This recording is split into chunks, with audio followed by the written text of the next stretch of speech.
Okay, in the last video, I really kind of got into talking about foundations and kind of, all the stuff going forward. And I also want to give you one more perspective on this, because this is the lens through which I'm seeing the world, or the lens through which I'm looking, so that you can understand better, not just where, like, the foundations I want to set, but where I'm coming from. And I think this will be interesting and helpful. This, by the way, is the Canadian Centre for Architecture, or half of it. This is the sculpture yard. And the entire piece that you're seeing here is actually part of the sculpture, and I'll give you a quick glance at it here.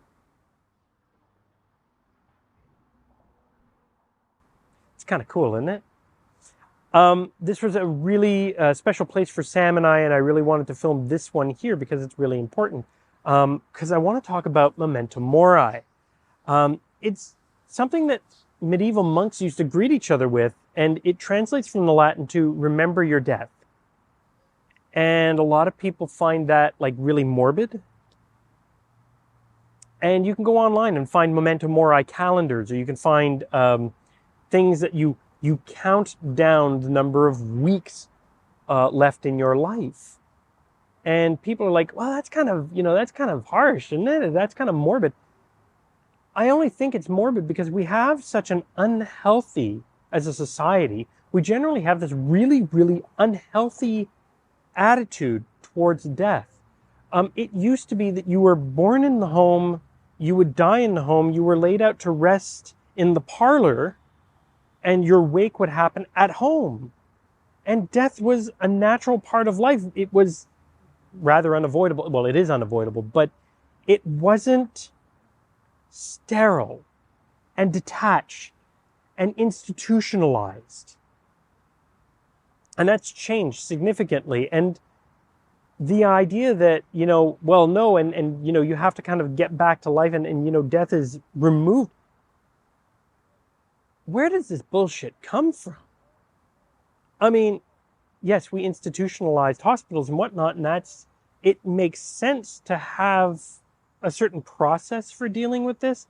But anyway, I find that there's some really, really unhealthy views about death and the end and all of that. And, and depending, no matter what your religion, we all have a finite amount of time here, and we don't know how much.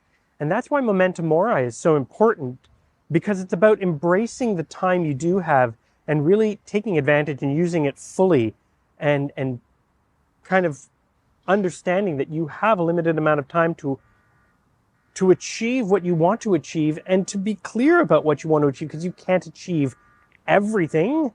So to be really specific on what you want. It's the gift. It's kind of a gift in a way, in that we don't have a life where we plan and we go, okay, well, we have a deadline and, or best before date, and we're going to put off and put off and put off. But a lot of us do with our jobs, and, okay, I'll be happy when I retire. For those of us who have lost, we know this is not really an option, that this idea of putting off till tomorrow's not guaranteed. It's not just given. So I'd love to kind of encourage you to look for the miracles in the mundane, the wonder of the weekday. To take the time, stop, have an ice cream and enjoy it. Just really take some time out to do something you love.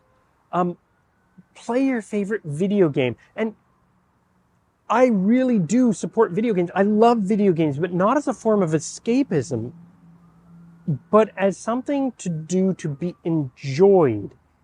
If your video game starts playing like a second job, the developers failed you, man. If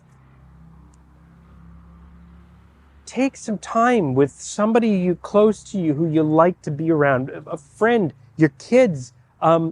Just, spend some time with a friend and just hang out.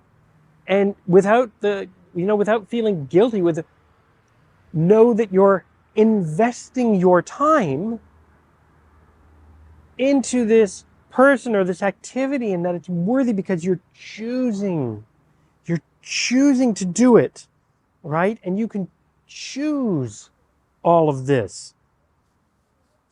The without getting mired in mediocrity, because here's the neurology of it, or here's the neuroscience of it. Our brain has the reticular activating system, and if you listen to some of the podcasts and whatnot, you may have heard me talk about the reticular activating system before. It's the part of our brain that filters out the extraneous, and when we focus on certain things, we notice them more. Whether it's a red sports car, or we're thinking about a person and they just kind of come into our lives, or we start noticing more stuff that reminds us of them.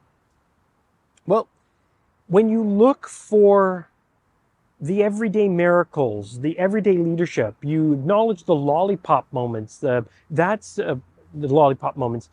Drew Dudley gave this beautiful TED Talk called Everyday Leadership. I watch it at least 3 times a year, and I thoroughly encourage you to watch it too. I'll put the link in the description below. It's one of my favorite TED Talks, and I swear it's those Lollipop Moments. You'll understand what I'm talking about. It's not a long TED Talk. It's like 6 minutes. It's really short, but it's powerful, and it's really it's amazing. When you acknowledge these everyday miracles, you watch my partner and I both love to watch just machinery work, like manual machinery. There's something mesmerizing about this ballet of machinery, or the appreciation of good food, or all of this is a way to celebrate life, to celebrate us, to give ourselves the gift of that special moment, to embrace the best of the time that we are here. That is what Memento Mori is all about. And intention is key. Everything about this revolves around intention. It's really, you have to be super, super intentional about this. It's one of the reasons that I don't watch television. It's not to say I don't watch television shows, but I stream. I don't watch on somebody else's schedule. I watch what I want, and I choose what I'm going to watch. And I'd say my partner and I watch one, maybe if we're really enjoying it, and we binge watch 2 in any one day, television episodes, or we'll watch a movie because it's something we've chosen. We have a list of movies we want to watch. It's very much about being intentional and embracing all that life has to offer by making sure you do the most with the time you've got. And if you're not sure about this, or you want to talk about this, or you're just, or you just want to say, hey, Memento Mori, hi, I'm Richard Struther. I'm the widower's wingman, and I am here to help fellow widowers grab this new chapter by the horns and really kind of, to move forward in the right way. And if you want to find a relationship, that's what I specialize in. I help people find relationships after loss. But if you want to talk to me about any of this, you can find me at thewidowerswingman.com. You can book a free call. If you'd like, I offer a Circles group every Monday night at 9 Eastern. Circles is a free support app that you can get on. The group is for men only, so please, it is for men only. But I offer this group so that we can just talk. And it's about moving forward. You can find the link for that in the description as well. And I want to thank you for watching. Like and subscribe if you want. Please, if you know this is useful for somebody, share it. And I'll see you guys in the next video if I don't get the privilege of meeting you first.